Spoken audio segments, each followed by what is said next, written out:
You're tuning in to the Black Hollywood Live Network, featuring news, interviews, and commentary on all things Black Hollywood. Hollywood redefined. From Los Angeles, California, streaming live thanks to Akamai Technologies. This is Black Hollywood Live. Justice is served. Featuring the week's roundup and commentary on legal news. Black Hollywood Live. Hollywood redefined. You're listening to Black Hollywood Live. And now, the host for Black Hollywood Live, Justice is Served. Hello and welcome to today's episode of Justice is Served. I am your host, Chelsea Galicia. I am a freelance workers' compensation attorney, and I am excited to be joined today by two special guest hosts. First, we have Shaka Smith. Again, thank you for being here again. In case you didn't tune in last week and didn't know about his fabulous history, he is from Miami, went to college at Princeton, law school in D.C. before moving out to L.A. a couple of years ago to pursue acting and fitness modeling. He's got some experience in the public defender's office and with healthcare and natural gas law. And also, please welcome Erica Dixon, a second-year law student from USC. She is born and raised here in the LA area, went to undergrad at the University of Pennsylvania, and has had some experience working in HBO legal for doing contracts. So thank you so much both for being here, and I'm looking forward to your perspectives on today's show, which we will begin with the most covered story of the week by far is Khloe Kardashian and Lamar Odom. Lamar had a health crisis this last week. He ended up in a coma, and Khloe Kardashian flew to be by his side. Some people thought this was another Kardashian publicity attention stunt, but the reality is that Khloe is very important to Lamar's life and medical decisions. This shocked a lot of people because we were all told that they were divorced. So, Erica, how is it that Khloe is making decisions if both of them signed divorce papers? Right, well, yeah, it's definitely a confusing issue for a lot of people out there. Well, no divorce is final until the judge signs off on the papers. And, even though it's been 2 years and the divorce proceedings have gone on, both Khloe and Lamar did sign divorce papers back in July. But until the LA County Superior Court judge signs off on it, they're still technically married. Right, and when a couple is married, each spouse has medical decision sort of rights and responsibilities for the other when that other spouse is incapacitated.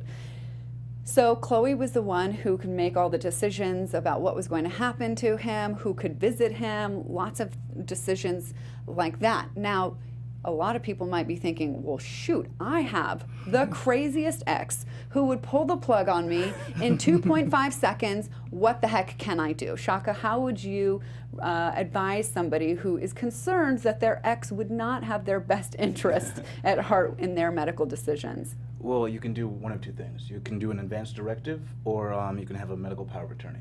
An advance directive is something like a living will, where you specify under what circumstances what will take place. So whether or not you'll be taken off a ventilator, or how far to go in saving your life should you not be able to make your own decisions.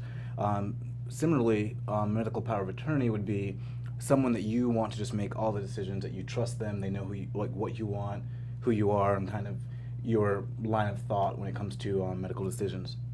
Or you could do a little bit of both, where you specify certain things in your living will, and then you have someone to make extraneous decisions that are outside of that will. Yeah, and this sounds kind of complicated, and it's definitely something that we should all pay attention to, but you don't have to actually have an attorney draft all this for you. There are websites and resources where you can do this yourself, and it is just as valid. But this kind of story definitely makes you think about handling some of this stuff in case you were to ever be in a similar crisis where somebody has to make the decision. And it can be really rough on family members when you don't take the time to do something like this, because can you imagine if he hadn't turned a corner and Lamar wasn't getting better and he was still now a week later in a coma with organs failing, and it's up to, well, let's just say the divorce had happened. Then the family would be generally infighting amongst themselves about how to handle this, what Lamar would have wanted, and it's just a terrible situation for a family to be in, and made worse by the fact that there's no direction from their family member about what they wanted to do if this situation ever tragically occurred. Yeah, and this is a result of the backlog of divorces. So there's no way you would anticipate the situation. Lamar's relatively young, so I don't think he ever thought that a backlog of divorce might lead to Khloe making decisions, even though it seems he's happy that she is.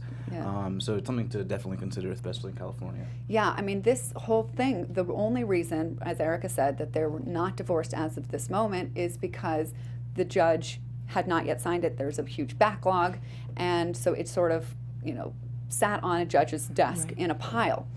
Apparently, they've decided to give their marriage another shot because just this morning, Khloe Kardashian had her lawyer, Laura Wasser, appear in court and withdraw the divorce petition. Lamar signed yesterday from his hospital bed that he wanted to not go through with the divorce. Do you guys think that this is because of romantic reasons they wanted to give their marriage another shot, or is this more because Khloe's the best one to make his medical decisions, and the easiest way to make sure that she can continue to make those decisions is by snatching the divorce documents from the judge's pen before it has a chance to hit them?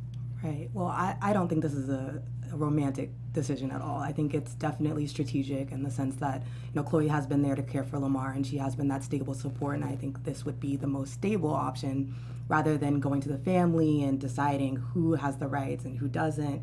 And the infighting, like you said before, can be a lot more stress than he needs at this moment. Yeah, and then if Lamar were to do a living will or a medical power of attorney, maybe his mental capacity might be challenged in court right now. Absolutely. So this would be the easiest way. Yeah. All right. Fascinating. Moving on to another divorce type story. Master P is in the middle of a nasty divorce from his wife. And as in all divorce cases where there's community property, the assets are probably the biggest issue in the divorce. And Master P's wife, Sonia Miller, thinks that her soon-to-be ex-husband is hiding some assets through their son, Romeo. So she is now filing a lawsuit against her own son, Romeo, out of this fear that there are assets being hidden through their son. So my first question is for Shaka. Do you think that it's necessary for her to sue her son in order to find out if there's assets being hidden? Well, I mean, there's a certain amount of discovery that would be available to her from Master P's records and maybe even some of Romeo's, but I think a judge is less likely to be inclined to grant that discovery if they feel it's too far afield from the divorce proceedings. And so suing her son directly, she gets maybe a kind of a broader scope when it comes to discovery and the records she can get. Yeah. And so, Erica, what kind of allegations is she making about how, she thinks that her ex-husband is hiding this money with Romeo? And just what do you think about the chances that she's going to find out that he has been hiding money through their son? Well, on the last point, I think it's probably very likely that they'll find something has been hidden here. It's interesting. It's easy to hide assets that way. Very easy, very easy. And then you see him setting up a joint venture with his son, the record label No Limit Forever, which is basically a mirror company to the one that he set up with his now estranged wife. And that's a very interesting strategic move, and you wonder why was that done and what was the real purpose of that, in the sense that their marriage is going south, and he might have anticipated this moment coming. Yeah, so I too, I agree that it's not that uncommon for someone to try and hide assets. This case hits kind of a little close to home with an issue with my own parents, where I wouldn't be surprised if my father was doing the same to my mother. So this is common, but what's not common is to sue your own child in order to figure out what's going on. And so at first, it kind of stumped me, because in a divorce case, there are forensic accountants that are given access to be able to look through the records of everything. But this is some really, really complicated stuff. In even more simple cases, there's ways to manipulate, hide, move money And I think that she probably has an idea, a pretty good idea, that if she went for her son's finances, that she's going to find things. She did say, however, that she doesn't think her son is like a willing participant in any kind of deception or fraud. What do you think that was like for her as a mother to decide to sue her child? Yeah, I mean, I think that's got to be one of the most difficult decisions you make. I think it helps that Romeo is an older child, so he can understand that this is a legal play rather than sort of an emotional, he can still keep the bond with his mother if that's still available. But I think that his dealings are so complicated. Romeo himself is a business corporation unto himself now. And so the easiest way to find out certain details of those assets would be to go after him. But hopefully, in terms of a family decision, they can all...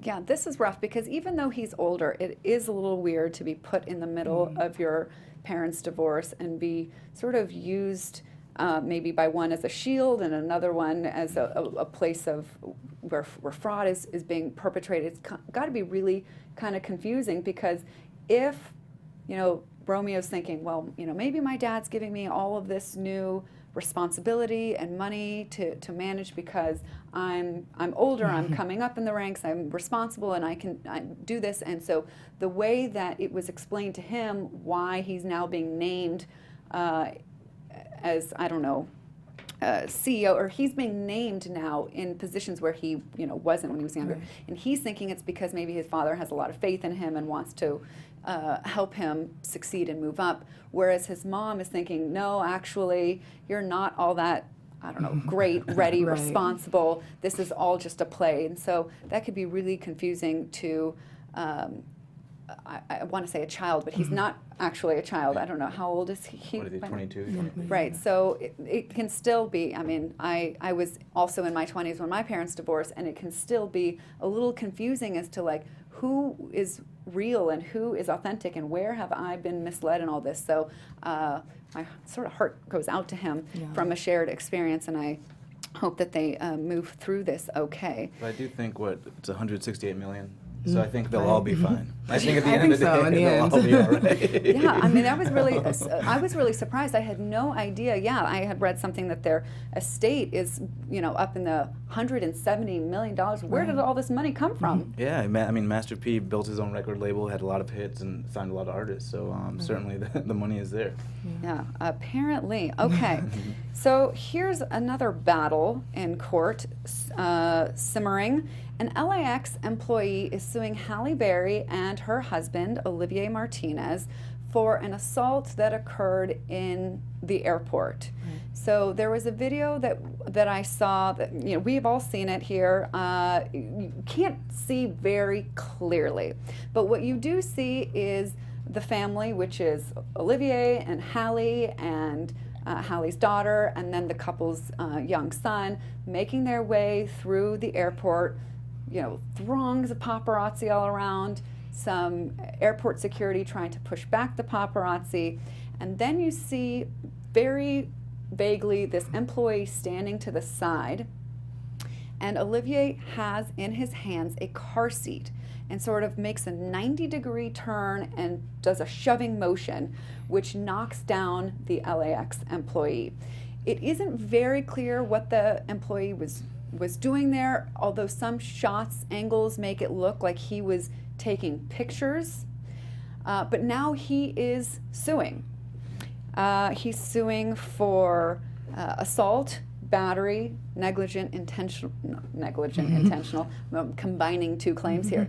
Negligent infliction of emotional distress. Did I miss anything? And intentional infliction of emotional distress. Oh, that one too. I don't know. Extreme and outrageous conduct. I don't know. I got my questions about this case. I think that if he was really injured, the easiest, fastest thing to do would be to file a workers' compensation claim.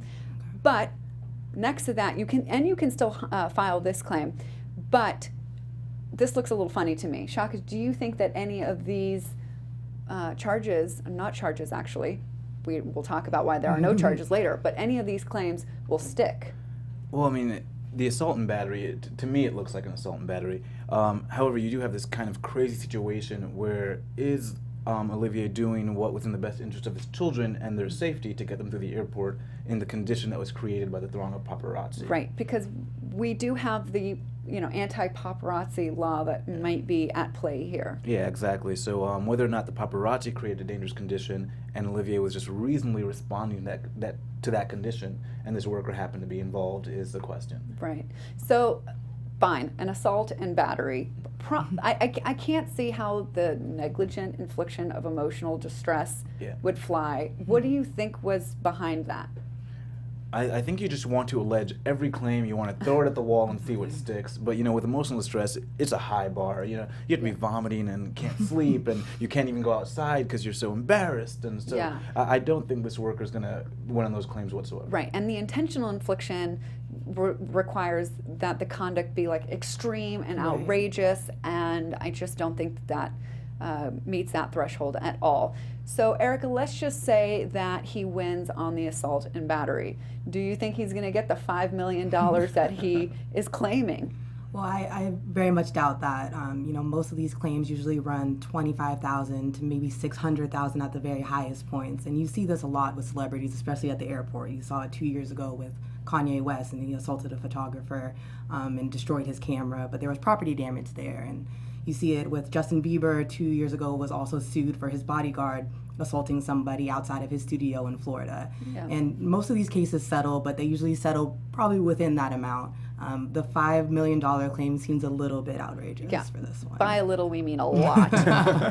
Yeah, because if there are really, damages, let's just say he was injured and he had to miss time from work, the fastest way to recover benefits for that is through a workers' compensation system. Beyond that, in workers' comp, we don't have pain and suffering type things, but I don't think that he would get that in this claim against Olivier and Halle. I also wonder why Halle was named because she had nothing to do with it except that she was there in the airport with them. I saw that in the claim, it said that she authorized him to act in such a way. I don't know how he would know that, where he would get that from. Is there any way that Halle herself is personally liable for what happened? I myself can't really see it unless she has some evidence of a pattern that she's continually authorized this kind of behavior. But how would he even know that they have a marital agreement between them? You may strike anyone at any time. It just kind of seems ridiculous, and I do think that this was more motivated by embarrassment, and perhaps an attorney was watching this video and was like, hey, I can kind of help this guy out if he wants to get vindicated.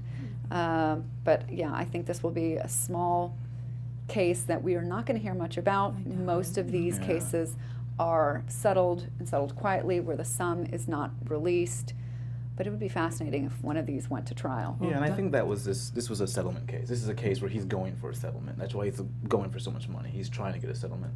Yeah, definitely. And I think there's even less support to his claim because the LA city attorney declined to prosecute any criminal charges. And that's a big thing here. You see that in other celebrity cases. They go after the criminal charges. Right. So why do we think that they didn't in this case? Well, I think that anti-paparazzi statute, I think the condition that was created wasn't of Olivier's own doing and that he was acting reasonably in that throng trying to get his children out of the How airport. is this situation different from the Kanye situation where he did get charged? Well, in the Kanye situation, there were a lot of words exchanged by Kanye, a lot of negative words, and he also went towards his camera. He destroyed what alleged was thousands of dollars of equipment, and it kind of went after him in a malicious manner, they thought. Yeah.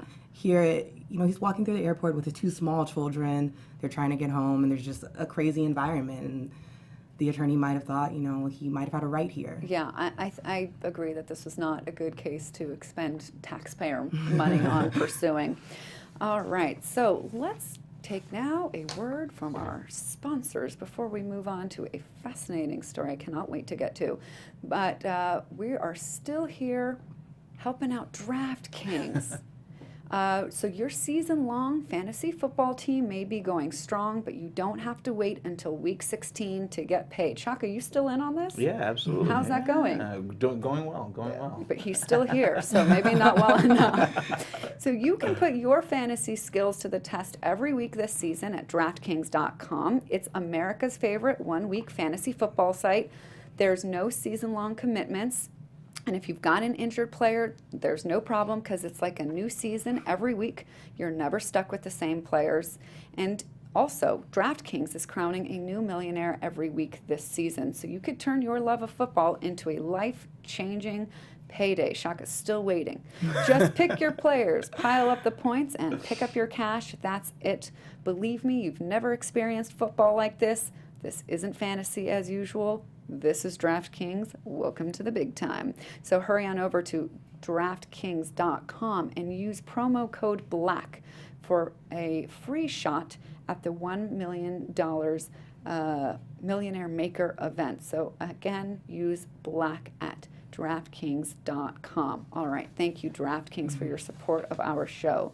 And now, Fox News. One more reason for me to not be a fan.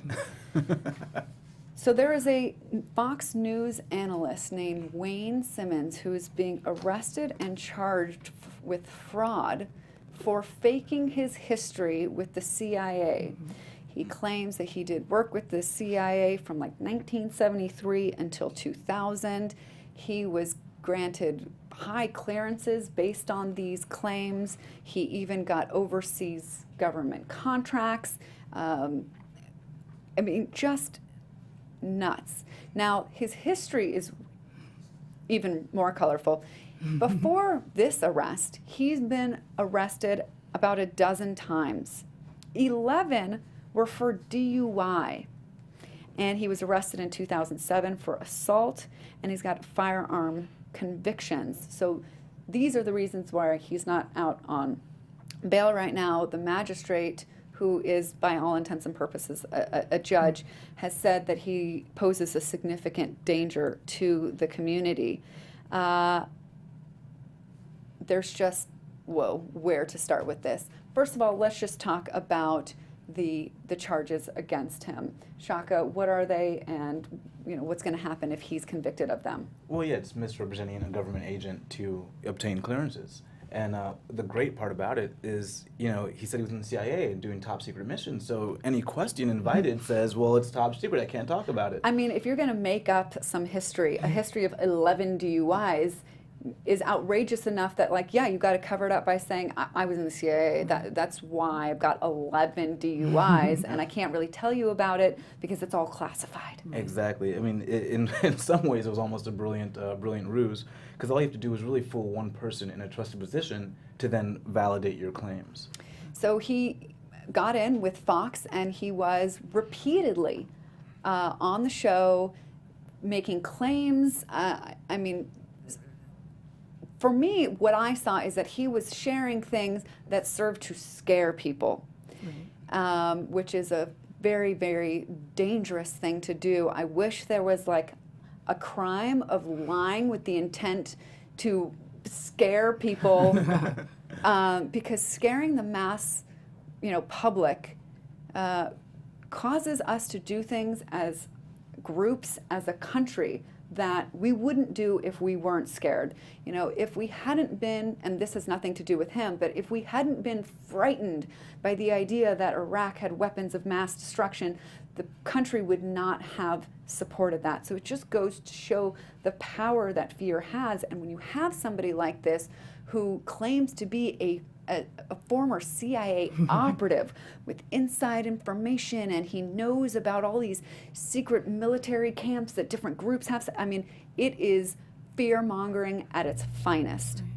And Fox has tried to distance itself from Wayne Simmons, saying, well, he didn't get paid by us, but he was a guest on our show. I don't really think that matters to a viewer, because as a viewer, I don't know if he's paid or not. You guys put him up there. I believe that he is who you're presenting him to be. So, Erica, do you think Fox is a victim in this, or are they partly to blame? I mean, in this case, I would say that Fox is not necessarily a victim, just because when you look at the gravity of what he's done here, he faked 27 years of CIA experience. He was meeting with Pentagon officials. He had government contracts. The federal government was duped here, and I think Fox News was duped as well. But after the fact, I think that there is a duty here to kind of go back and say that, the things he said were not in any basis of any real employment with the government and things like that. Yeah. And we'll see. I did hear one Fox anchor say something about this incident. I'm not sure if there was an apology included, but is an apology enough? Should Fox do something? Do they need to do something to, I don't know, restore their faith with the American people? Or do you think maybe they never lost it? People don't really care about this. Well, I mean, I think it's important for them to at least kind of go through their telecast, for them to do an internal audit and see exactly what this guy spoke about and do their own fact checking, and then kind of give that to the public and let them know this was reliable or not reliable, this was true or not true. But I mean, at the end of the day, I do feel Fox is a victim in this particular situation. I mean, the guy fooled the Pentagon. He was meeting with Donald Rumsfeld. So he did it at a very high level. But I think now the onus is on Fox to go back and show what was reliable from him or what was not reliable. I mean, from can him. anything be reliable from him? I would say no. Well, some basic information, because he did meet with That is Rumsfeld, he true. did walk, he did go to Guantanamo, he did, Yeah. so it was such a high level that a lot of the information he did provide could be validated. Yeah. But you would want to know that it was coming from someone who had the level of experience he claimed to have. Yeah. So, I mean, for me, it looks like Fox should do a huge, I don't know, mea culpa, but something like, we've been duped too, but let us tell you everything that he said and everything that we now have to question. Because if the roles were reversed, they would go digging through, like, let's say an MSNBC or a CNN analyst who did the same thing and would bring every moment to light where this person had anything to do with the panel, with the story being discussed, with the opinions made, and it would be a huge, massive deal if the tables were turned and this was another sort of rival network who was on the other side of the political aisle.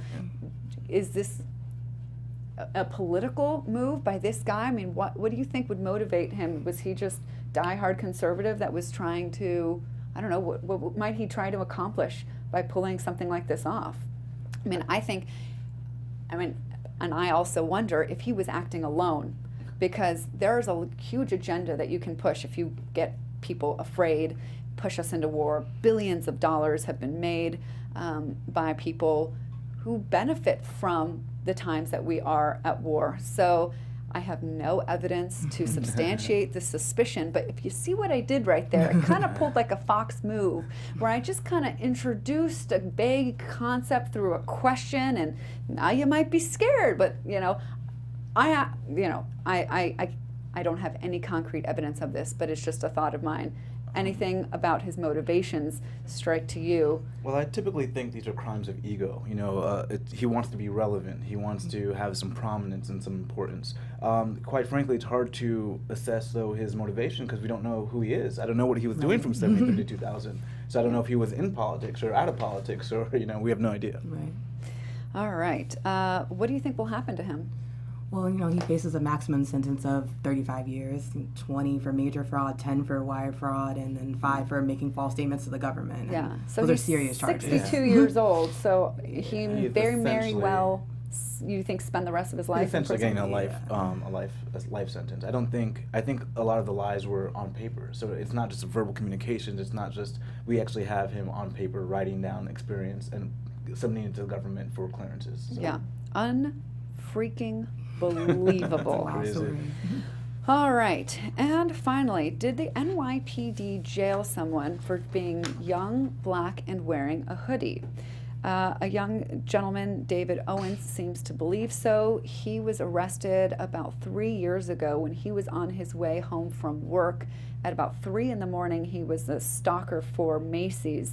And while on the train, police stopped him and arrested him, brought over some hysterical white women who named him as the man who snatched her backpack. He was arrested. Judge set the bail at $3,500. He couldn't pay for it, and so he spent 6 weeks in jail only to have the charges dismissed for lack of evidence. The whole time, he said he was trying to tell the officers, I was at work. I have my time card right here. You can ask my supervisors. And he said he was ignored.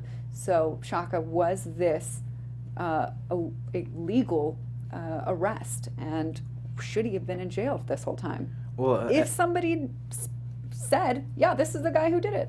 Well, we know you need probable cause, but at the scene, the police need to look at the reliability of the witness who said who was hysterical, had trouble standing up, and the guy had his time card, and he told them he had his time card, but they refused to listen to him, and that, I think, does not warrant probable cause. I think that's where the police really messed up here. And so, if he wins, what do you think, Erica, he'll win?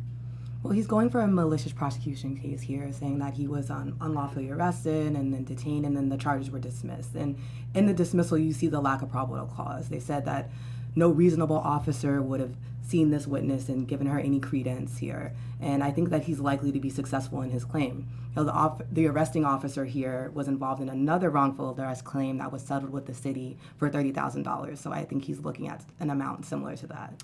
And now, just, you know, I don't personally believe this, but I think there might be people thinking, well, listen, this guy was wearing a hoodie, and there's a lot of criminals that wear hoodies. And doesn't he have any responsibility in not looking like a criminal? What would you say to somebody who maybe thinks that he bears some responsibility for the way he presented himself? Well, I kind of have two minds on the situation. Does he have an obligation to remove his hoodie? Absolutely not. Should he be able to walk at any time of day or night with his hoodie on and not expect to be arrested or be treated in any disparate way by the police? Absolutely. But at the same time, I think you have to look at the reality of our world, and I think you have to govern for yourself what risks you are taking into account. For instance, myself, a lot of times I will wear a backwards cap. If I'm driving at night, I take the cap off. I've been stopped so many times before just because of the way I looked while driving, especially at nighttime. And so I've made that personal choice just to not spend a night in jail, to not have to deal with that. And so I think for him, in some ways, he's almost sort of like on the front lines of like changing that mindset, because cases like this start to change the mindset of what you have to look like or what you have to wear in order to be considered a lawful citizen. Yeah. So, Erica, do you have any thoughts on that? Well, definitely. I think profiling in this country has gotten out of hand, as you've seen, like these past cases, and you know, even regular people on the street every day. And it's sad to think that you can't go out in a hoodie or whatever you want to wear. We're in a free country. I think that should be allowed. But I do understand what Shaka's saying here, in the sense that if you want to avoid that completely, it might be best to rethink of what you're wearing. Yeah, when I'm ready for the fight, then I'll wear the hoodie, and you know. But there's just some days I'm not ready for the fight. I'll come bail you out. Erica and I both. Yeah, me too. All right. I want to thank my guest hosts so much, Shaka and Erica, for being here, and thank you for tuning in today on this week's episode of Justice is Served. We hope you will catch us right here, same place, next week. Thank you, guys. Bye. Thank you. From producers Maria Menounos, Dario Kristen, Tiana Hobson, Kevin Undergaro, and the entire BHL crew, we would like to thank you for supporting Black Hollywood Live, the first online broadcast network dedicated to African American entertainment. For questions and comments, contact